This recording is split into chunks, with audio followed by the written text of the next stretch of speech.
flag of the United States of America and to the republic for which it stands, one nation, under God, indivisible, with liberty and justice for all.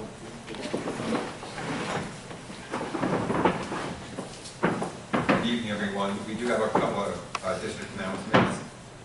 Postcards were mailed home to families this week to remind them of the importance of good attendance. Families can visit our website to learn more and get some additional tips. Congratulations to our varsity basketball teams for their successful and unique seasons. The boys had a 12-3 record, making it all the way to the Suburban Council Championship game, where they narrowly lost to Shen 57-54. Still a great game. The girls were 8-5 and won the Suburban Council consolation bracket. Congratulations to senior Jenelise Alarcon on her 1,000th career point that she scored on March 6th. That's awesome. Nice. Awesome. Great. On behalf of the board, I want to take a few minutes to mark our 1-year anniversary of going remote. I know that Mr. Carmelo sent an email to the entire staff, and I would just like to quote some of what he shared with the faculty so that everyone can hear this. I want to mark this anniversary by saying how much I appreciate everyone in the district and how proud I am with such a dedicated and hardworking group of educators. There has not been a year in which I've been more proud to be part of the Detroit team. The work we are doing every day inside and out of our classrooms is absolutely top-notch. The countless number of you that are going above and beyond each and every day is truly impressive. No words can adequately describe how proud I am and how much I appreciate all that you do and have done for our students. The board wants to echo Mr. Carmelo's statements. To all the staff here at Detroit School District on an extremely outstanding job going above and beyond for our students. We truly appreciate you all and all that you are doing. We'd also like to recognize Mr. Carmelo for his outstanding leadership over this past year of uncertainty, challenges, heartache, and some happy times. Mr. Carmelo has worked tirelessly with the Department of Health 24/7 over the past year to track and ensure safety for all. We are extremely proud and thankful for our superintendent for his flexibility, dedication, and adapting to this ever-changing situation. Thank you, John, for everything. Thank you. Appreciate that very much. We now will move to the superintendent update. Thank you. I might need a second. I really appreciate that. My words were heartfelt. We sent one out to the community today too. I'm not sure if the board saw it yet, but put it in the Friday report if you haven't.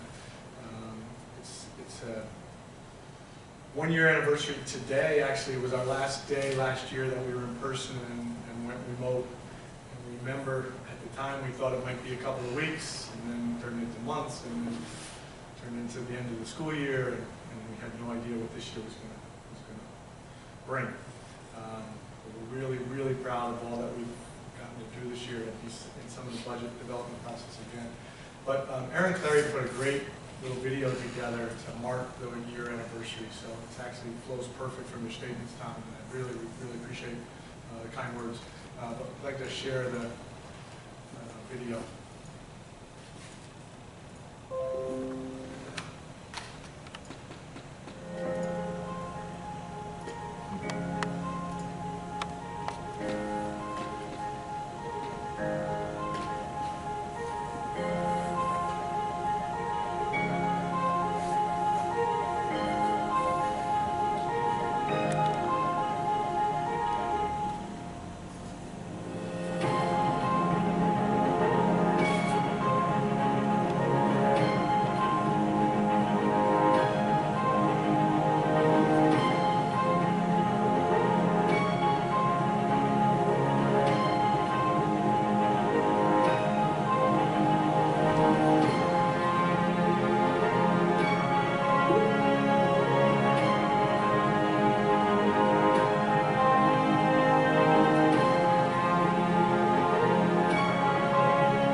getting done.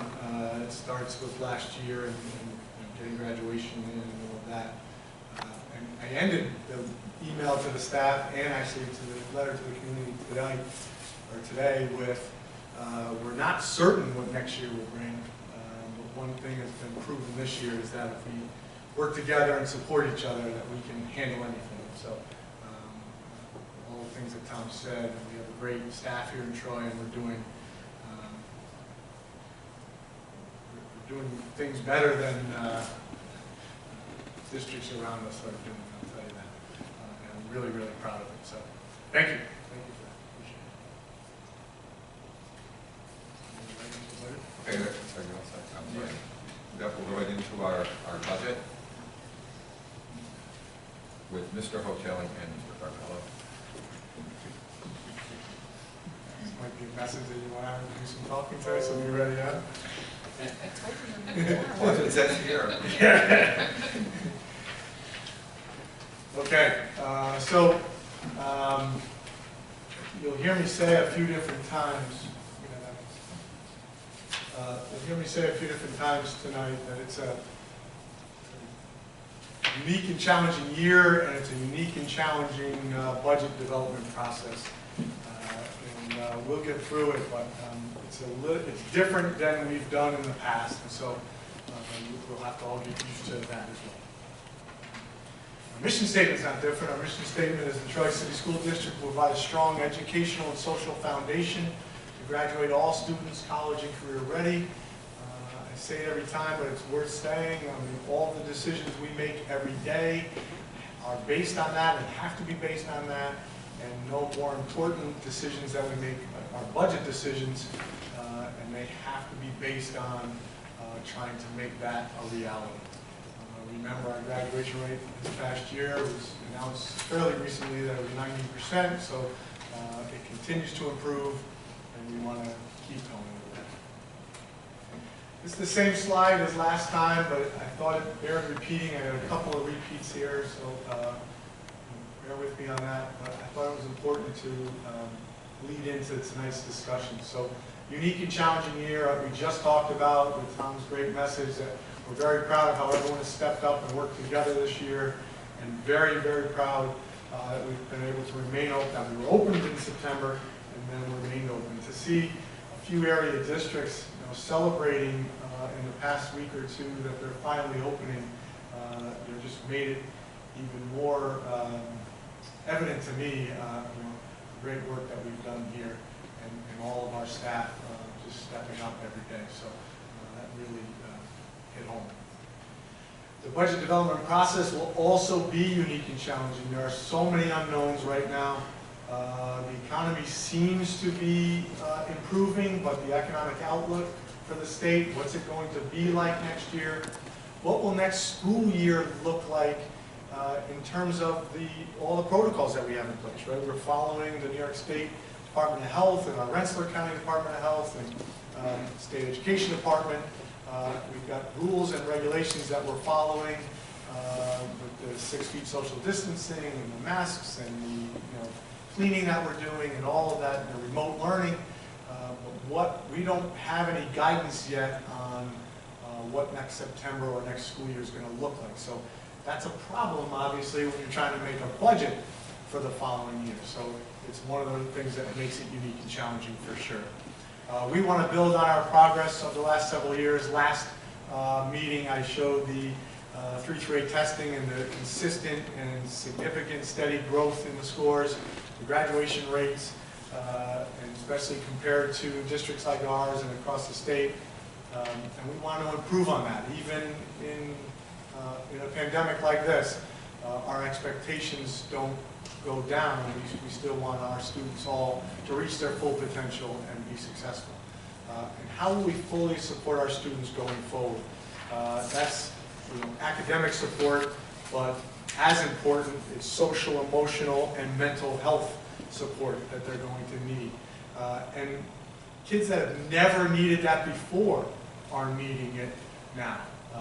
Some of our own family members, we talk about regularly, are struggling with this new normal. Both the new normal of all the protocols they have to follow, but the limited, if any, socialization that they're getting from their peers. And so when we get back in September, if it is going to be close to a normal existence for us next school year, we have to help our students, all of those students, navigate back into the school and really, really focus on their social, emotional, and mental well-being.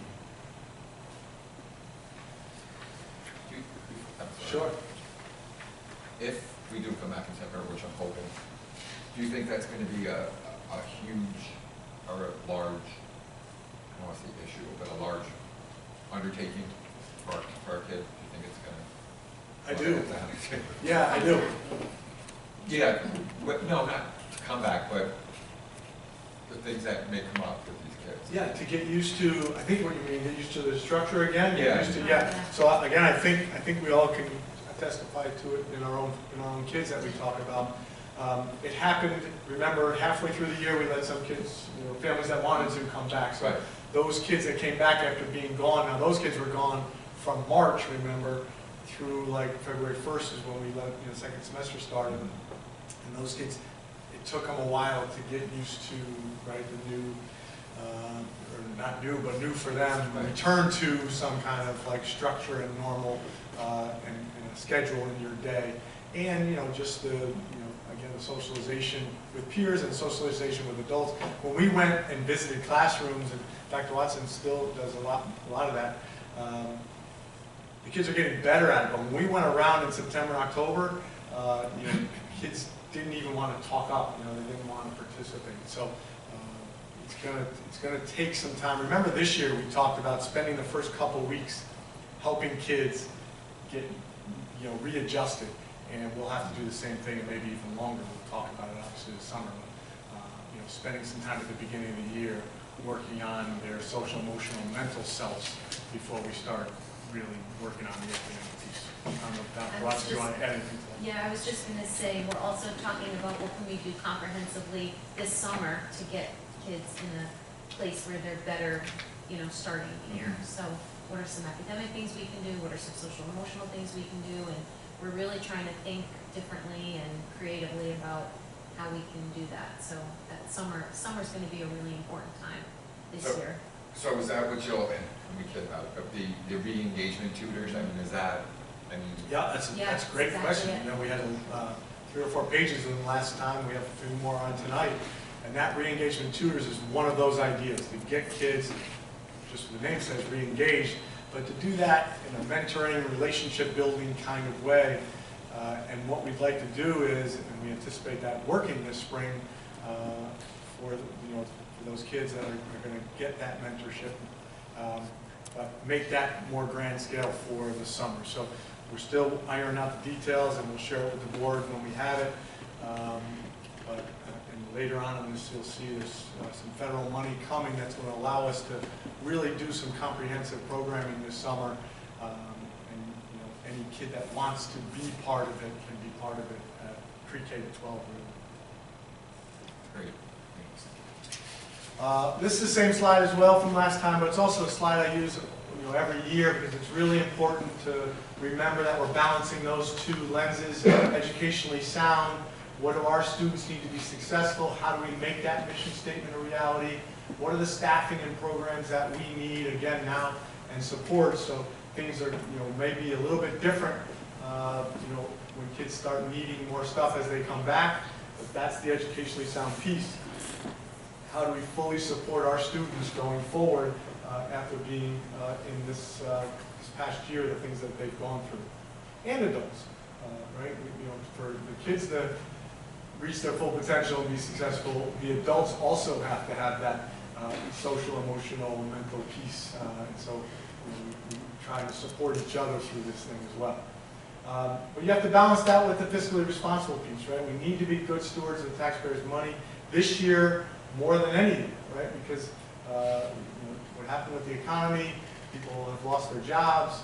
The stimulus money looks like it got passed, so it's out there, but that doesn't make up for a full year of people that have struggled. And so That's the second bullet there, mindful of the economic fallout of this past year and how that's affected specifically our Troy taxpayers. And so we really have to keep that in mind, as we're balancing the rent. We've always been under the tax cap since its introduction, and I anticipate we'll be under there again this year, and continue to search for other funding sources. I think I give Julie Curry a shout out every time we get to this slide.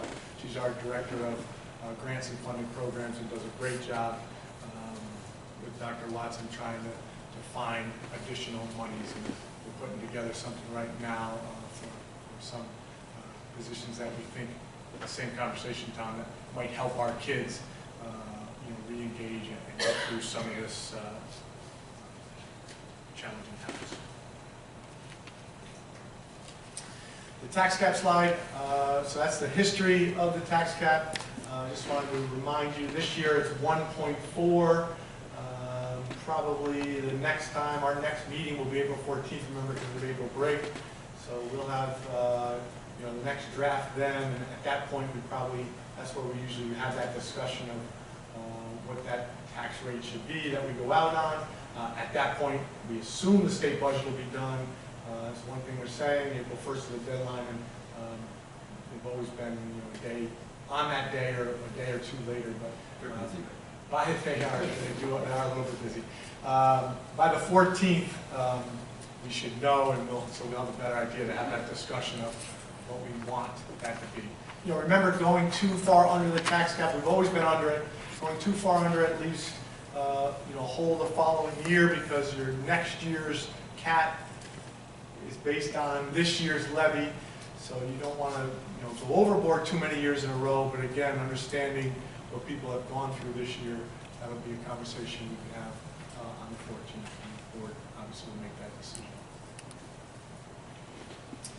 Also thought it was important to review the executive proposal real quickly without going through everything again, but remember he increased total school funding by $2.1 billion, but that included the state and federal money. The state allocation actually was reduced by $600 million, but he offset that with the federal stimulus that he anticipated at the time, which did come in for him. So, the problem with that, and if you saw some of the legislators, and actually John McDonald when he was here said it, if you're reducing the state amount and filling the hole with the federal money, what happens when that federal money is gone, right? And, a lot of people are using the term fiscal cliff, and that's what they're talking about there.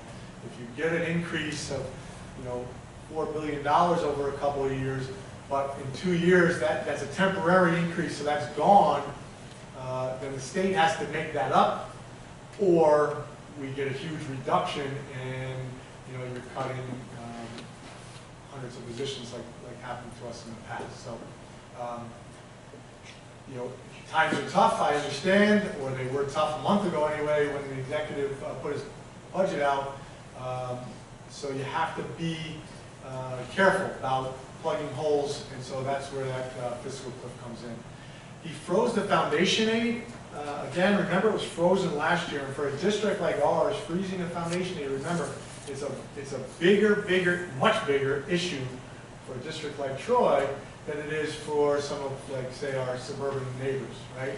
If you get the amount of foundation aid that we're supposed to get, remember last year when this pandemic hit, and there wasn't a lot of time to plan, so I'm not sure what other solutions they had in front of them, but because it hit so quickly, the solution at the time was just freeze the foundation aid last March, right? So we talked about it then.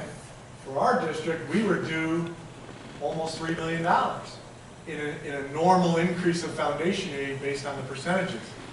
And some of our suburban counterparts, our colleagues, were due $150,000 increase, right? So when you say you're freezing it, we just lost $3 million and they lost $100,000. So they didn't miss a beat. They plugged up the $100,000 in a day, and we had that difficult budget season last year where we had to cut those 20-some positions. So freezing it this year really behind the scenes has the same effect, right? We're not getting that $3 million increase again ish, not exactly $3 million, but ish, right, close to that. And those other suburban, kind of medium to high wealth districts are not getting their 100, 150, 200,000 again, right? It's widening that gap. Again, for this year, it's being offset by the stimulus. I should have read that first bullet of the stimulus that says it was targeted based on student poverty, right? So a high needs district like ours fared better with the stimulus allotment, which makes up for the foundation aid. But the fiscal cliff piece, if the foundation aid is going to stay frozen for 2 years, that fiscal cliff piece will hit us harder than it hits them, which is obviously a concern, right? And one that we'll try to plan for as best we can. Last year we were underfunded still, $11 million. We've talked about that for 7, 8 years now. The small city districts, the high needs districts, are the ones that are underfunded, and there's some districts that get all their funding and some, so that gets frustrating. This page, just so we know, for the second or third year in a row, the executive put in his proposal to combine all of the expense-driven aids as one block service aid, and some of the highlighted, bolded ones are the ones we use. The issue with this is, again, if we spend a certain number on BOCES aid, or BOCES expenses for programming, we know we're getting a percentage of that back. We spend money on transportation. We just had a new transportation contract a year or two ago. We know the money we put out there, we're getting 87% back. So that's what an expense-driven aid is. It changes the way you do business if that's not going to be true. And as people do simulated runs, the money's going to be less, because what he's doing is he's taking it this year and then making this one block grant, and that will stay consistent. And it won't be based on the money you spend. So again, Assemblymember McDonald was here and didn't think that would go through again, and we'll see in a minute what the House and Senate, or Assembly and Senate do. So this is the one House budgets. The Senate and the Assembly are the two bodies in the state government, and they each come up with a separate budget called the one House budgets. I've just summarized the things that they had in common. Doesn't mean some of the things that they don't have in common won't also get approved in the final budget, but at least I feel like the things that they were, and some of the wording was exactly the same, which means they worked together on it at least a little bit in some sense. But the things that they have together, maybe they do get to that final state budget. What happens here, just like every year, the governor and the leaders of the Senate and Assembly will now go and work together with their three budgets and do a little give and take and negotiate pieces in and out of their respective plans. But important to spend a little time on this, because this was the Senate and Assembly. This just came out, I believe, over the weekend, and we really didn't get the details till yesterday. So we spent some time yesterday and this morning kind of trying to look through it. So the good thing, a lot of it is good actually, but the first thing there is that the federal aid is a supplement, not supplant. So if you go back, that's why I included this slide again. The governor is reducing the state aid support to education by $600 million, closing that gap with the federal stimulus money so that there's still a $2 billion increase. What the Senate and Assembly have done in their budget is said that federal aid that's coming is different. It's supplementing, not supplanting, not replacing state aid, but just going to be in addition to state aid. So that's big, right? That's a lot more money. If that money that's coming from, that's offsetting that $2 billion increase in federal stimulus assistance, if that is on top of also an increase in state aid, that's a good chunk of money. So we'll talk about that in a minute. They also both had plans for foundation aid. Neither the Senate or the Assembly was freezing foundation aid. I just talked about how that hurts us when that's frozen. The Assembly had a $1.4 billion increase, and the Senate was almost exactly $1.37 billion. I probably could have rounded that up, but they had it written that way in their plan, so I wanted to keep it as is. but very similar. They want that increase in the foundation aid aside from whatever stimulus money, right? So that would just go in the formula and run out to the districts by the formula. The second piece there, and we've talked about this quite a bit, the minimum per district is an increase of 2%. That's the same problem for us as freezing foundation aid, right? And we've talked about that before as well, but I'll remind you, I think last year was only 0.5% or something, or 2 years ago, or 1%. But when you give every district a little increase, and I understand why they do it, certainly for political reasons it makes sense, but I had the number off on one of the slides last time that talked about how many districts are overfunded according to the formula. So even those districts, and it's a few hundred, that get more now than the formula shows. And if you look at the demographics of those districts, those are suburban, pretty high wealth districts, getting more than the foundation aid formula says. They're still going to get an increase, right? So yeah, they never have. It's called there's a safe harmless thing. First of all, that won't let you decrease them, but there's no real reason to do this, and we argue that each time and try to explain it. But I think what it is, Tom, is they feel like those districts' expenses are still going up, and so you know, they want to be able to help them maintain their programs as well. You know, our argument is those districts are much more able to raise revenues through taxes than we are, and that you know, not needing percentages. But I'll take that. Everybody getting a minimum 2% increase, especially if that third bullet becomes a reality. So they've talked about that now, the Assembly and Senate, for a few years to fully phase in the foundation aid, right? So going back to this one, you know, last year we were $11 million unfunded. If that gets, and they both said 3-year phasing, if that gets phased in over 3 years, that means that $11 million shortfall goes away in 3 years, which means, you know, that's 3, 4, and 4, or something like that, depending on how they distribute it over those 3 years. So if that really gets in the final budget, and that's part of the 3-year plan, that all districts end up getting the full foundation aid by year 23-24, that certainly will take care of the fiscal cliff piece, or a lot of it, for districts, and a district like ours, again, we'll be looking at you know, an increase of 3 and 4 and 4, some combination of those numbers to get to that 11 million when that third year came. So they've asked for it before, and it hasn't happened.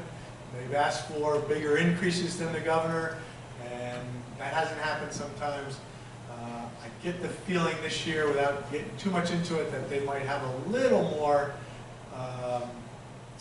bargaining power when they get in that room. So we'll see what happens. Both the Senate and Assembly have rejected the governor's proposal, and Assemblymember McDonald hinted that they were not going to accept it, but they rejected that multiple categories into a service aid.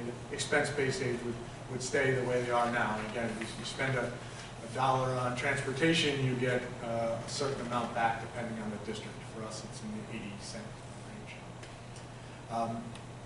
The next one's a big one, fund balance flexibility. So I think most of you know there's a 4% fund balance, unappropriated fund balance rule. You can't have more than 4%. I mean, I suppose you can, but you get cited by the controller's office, right? You get in trouble. Yeah. So, you know, I'm going to be talking in a minute about the federal stimulus money. There's a chance for an influx of money that's going to be temporary. And so one of the things that both the Senate and Assembly understand that is that with all the uncertainty, and when kind of one-shot temporary money comes in, it could tie districts' hands on what to do with that money if they can't have some fund balance flexibility. So The Senate actually raised the 4% up to 8% for the next 5 years, and gives you the ability to save up to 8%, you know, so that you can kind of, again, if that influx of federal money comes, you can save it and balance it out a little bit over that time rather than trying to figure out how to spend it all at once, which wouldn't be really good for anybody, even though it seems like it would be. And then the Assembly was a little bit lower. They, in their plan, they had it bumped to 6% over 3 years, but still would be some relief to that 4%. So again, wait to see if that ends up in the final state budget, but it's something certainly we are looking at, again, especially if the federal money pans out the way it looks like it might. Next one is not really necessarily school related, but it's important to note both the Senate and Assembly, identical wording, had retirement, New York State retirement incentives built into their budgets. There was a 55-25. Right now, if you retire at 55, you have 30 years in and you're 55, you can retire without penalty. But if you're 55-25, you pay a significant penalty, which is not worth really people staying, or going, excuse me. So one of the retirement incentives is to say if you are 55 and have 25 years, you could go without penalty. That's one. The second one, which may be more significant, is anybody that's 50 with 10 years in, which is not enough to go, but that was the bottom threshold.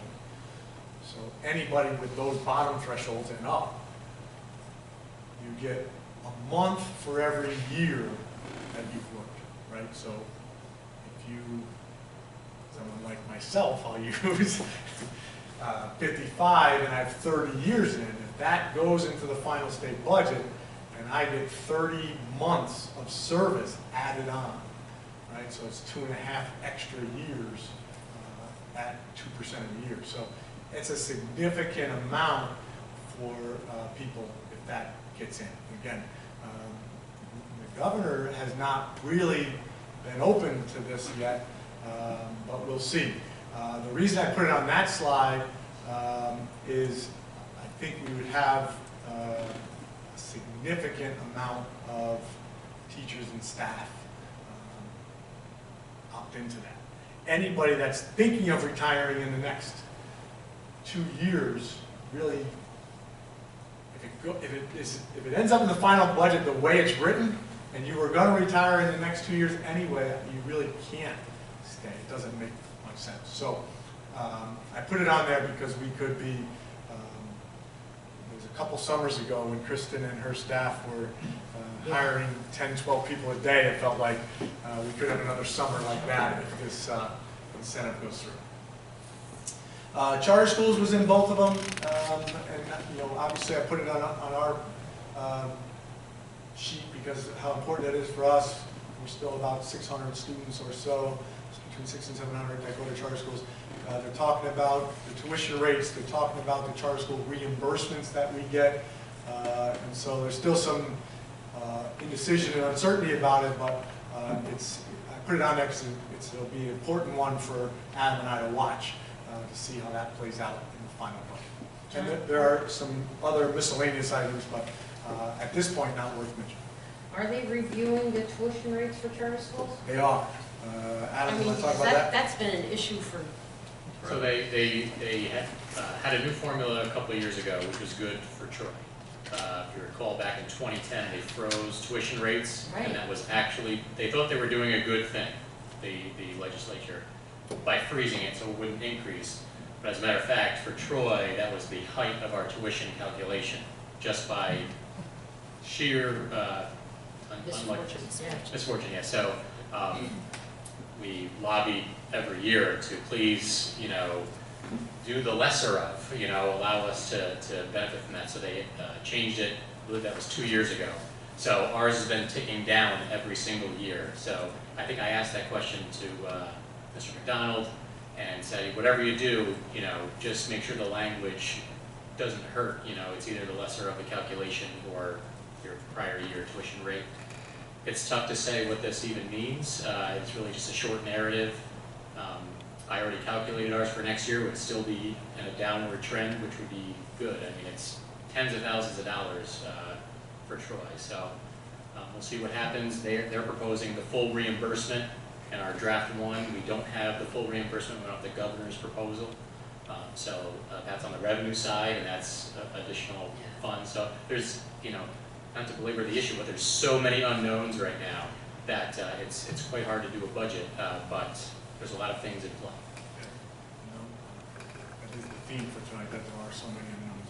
So that reimbursement one is on the revenue side, it was 1,000?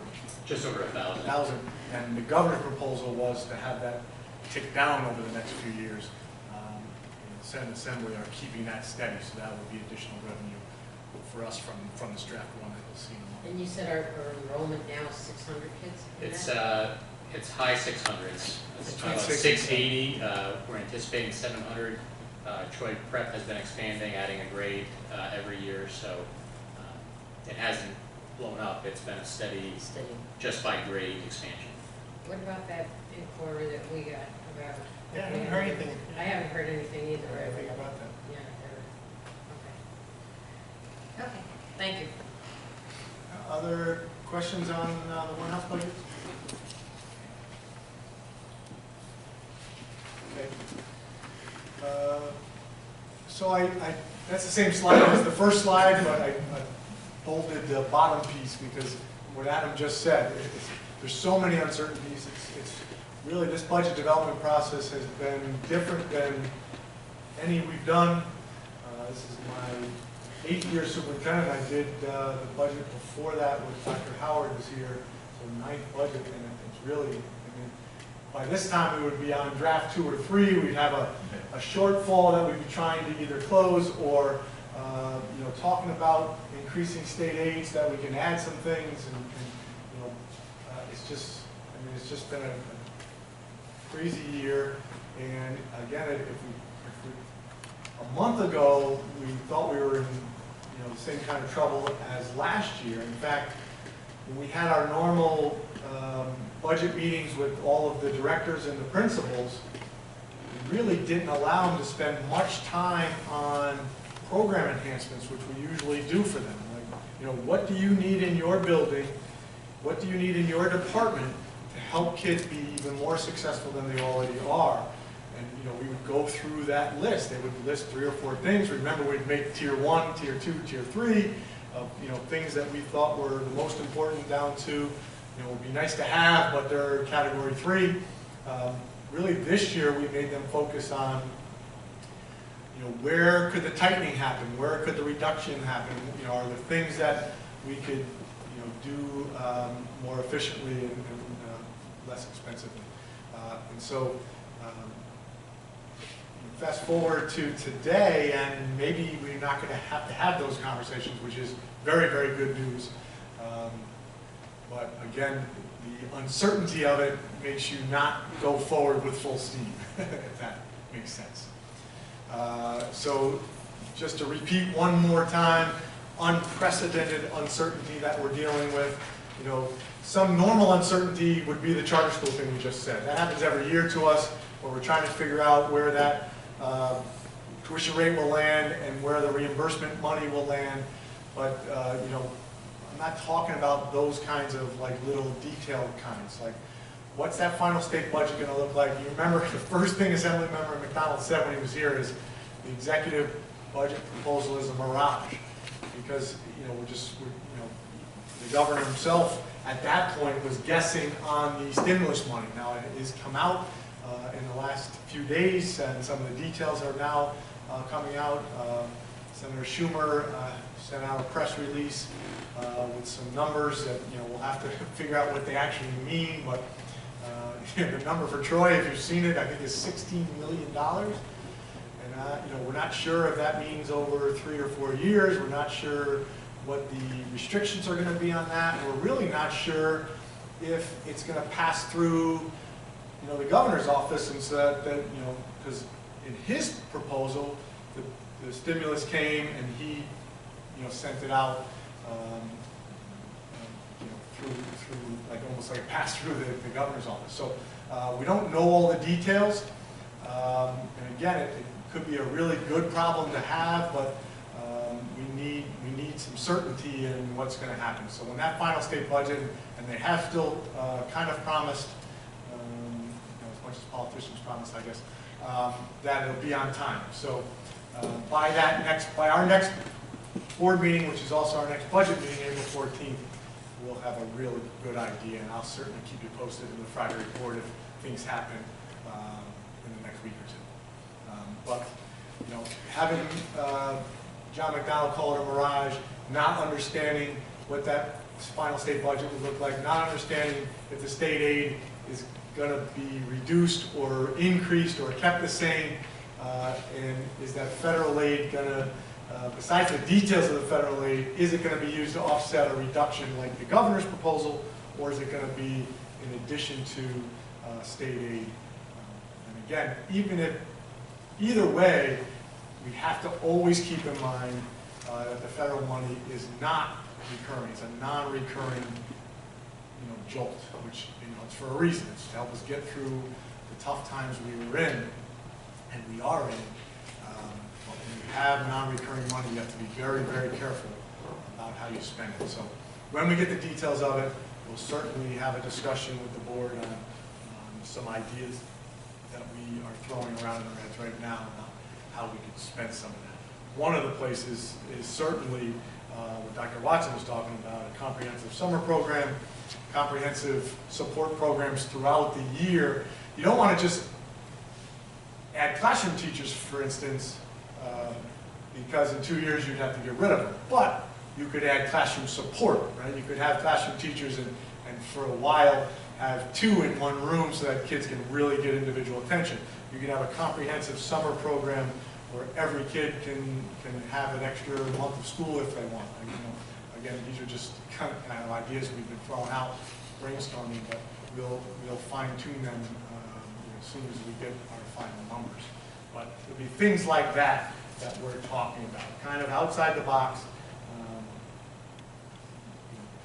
ways that always with our kids in mind, how we're going to help them, but also how we're going to plan for the future so we don't get hit long term. So, having said all that uncertainty, we still had to put a draft 1 together. So we did that. Draft 1, a couple of things you should know about draft 1. One is, for now, we're using the 1.4% tax cap. I don't assume that that's where we'll end up. And again, I think we can have that conversation on the 14th when the final budget's out. I think we used the executive budget's revenues for our budget here, right? So I think even in a year like this, and maybe even especially in a year like this, where the Senate Assembly have such different budgets than the executive did, we're going to get additional revenue, so that will help us with that 1.4, and certainly reduce that when the time comes.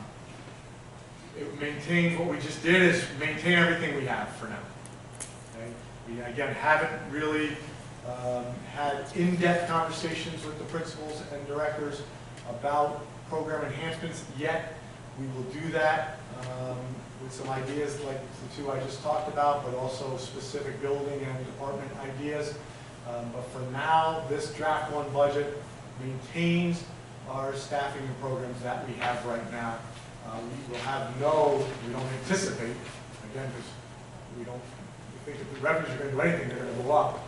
We don't anticipate any budget-related cuts. I mean, we're doing some restructuring in different places, and we may change the way we're doing some things, but there won't be any.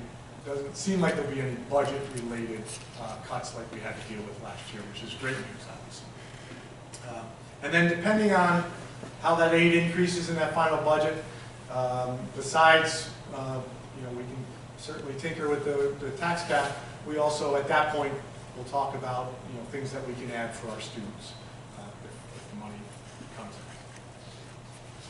There's not a ton of detail there, I understand. The percent change really is the normal percent change.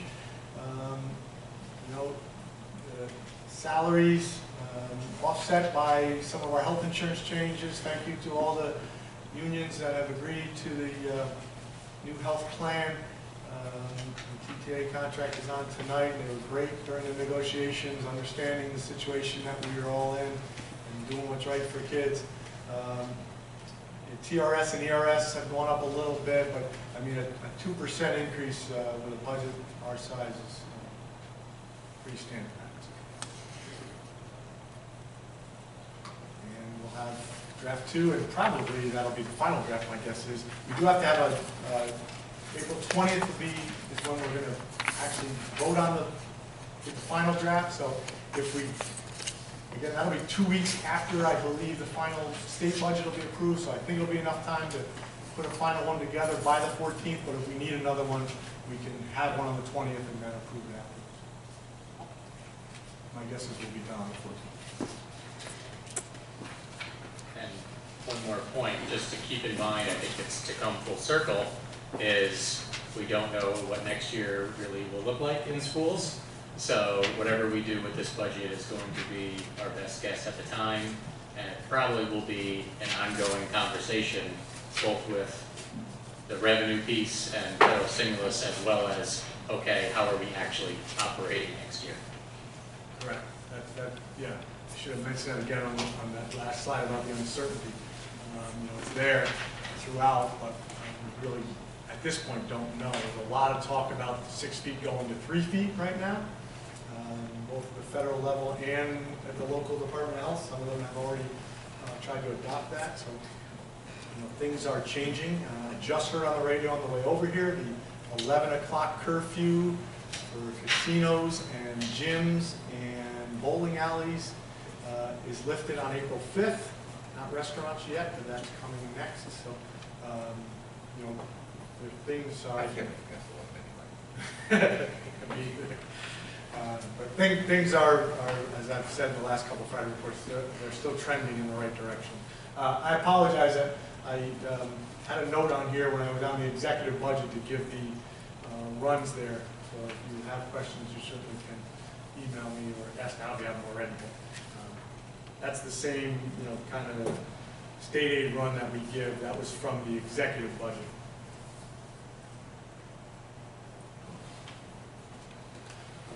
And that's all, sir. Our motto, "We can, we will," and the story is more important this year than it's ever been. It served us well, for sure. Thank you. Thank you. Any questions?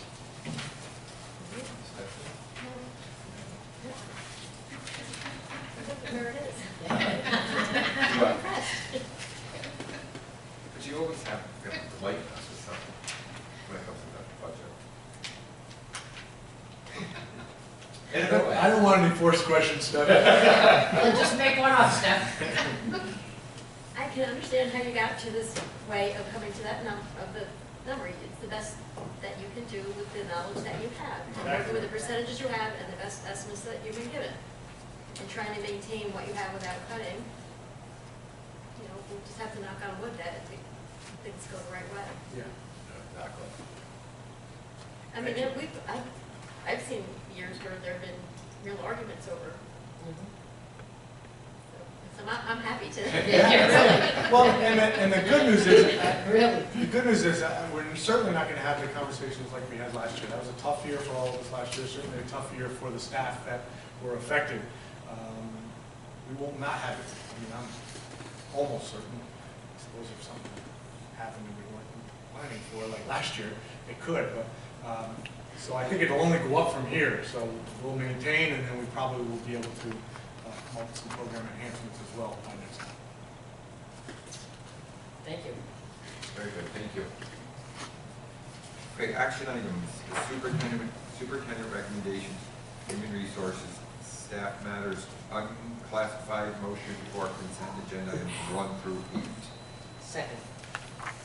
Any discussion? All those in favor? Aye. Opposed? Opposed? Sorry. Staff, or superintendent recommendations, human resources, staff matters, classified items 1 through 5. Second. Any discussion? All those in favor? Aye. Opposed? Superintendent recommendations programs, motion for consent agenda items 1 through 4. Second. Any discussion? All those in favor? Aye. Opposed? Superintendent recommendations business finance, motion for consent agenda items 1 through 3. Second. Any discussion? All those in favor? Opposed? Board resolutions, Troy Teachers Association MOA as listed. Second. Any discussion? All those in favor? Opposed? Future meetings, our next meeting will be on April 14th, 6:30 here at the middle school, and we'll also have the budget draft 2 and possibly the last one. Yeah. And then on April 20th at 6 p.m. Remember, the 20th is a Tuesday, Tom, for the BOCES. Oh, okay. And we'll also have the BOCES vote that night. And that's Tuesday, April 20th at 6 p.m. And then again on May 5th at 6:30 here at the middle school. Does anyone have anything before we adjourn? No, if we do need another meeting, would we do it like in between the 14th and 20th? We would have to, right? We have to Right? have it. Is that when we would have to? I believe that's true unless it was later that week, like Thursday, it's only 2 days later. It's got to be adopted that week, Yeah, I think, By the 20th, right? by that Friday. yeah, we have it as the, adopted on the 20th, so I guess it would depend on how much, Yeah. how far apart, or how much work we think we have to do. If there's a small thing, we could probably meet on the 20th and then have a separate meeting after that to just vote for the budget. But that would have to be by that Friday. Yeah. Or we could do it, let's see, Wednesday, the 14th, yeah, we could do it Monday, the 19th, I suppose, right? And then ready by the 20th. If you wanted to have a special budget workshop on the 19th, if we're still short. So we still have time. I mean, we might not need it, but it's just out We there. could fit another one in there. Yeah. It's a long span from now to the 14th, so. Yeah. A lot. Yeah, I mean, Yeah. So hopefully we're gonna have a lot of answers. Well, and that's one thing we could do too. If the information comes out right on the 1st or 2nd, and the 14th is what, the Wednesday we get back from? Right, that's break? why that's that The late. break is there, yeah. I mean, so. I can include things in the Friday report if we're getting information that makes it. Yeah. I do it, That'd you be almost a great. separate one, John. It was detailed for the budget stuff, I would Yeah. keep it I'll separate. do it separate. Yeah, Yeah. okay. All right. Just because, Yeah, just I got it. keep it focused on the budget. that'd be great, and it would keep us posted as you're going along. Yeah. with what they're looking If we're getting information. Yeah, at. Yeah, right. Yeah, we'll get one anything out too. Anybody have anything else? Motion to adjourn? Second. All in favor? Aye. Good night, everyone, thank you.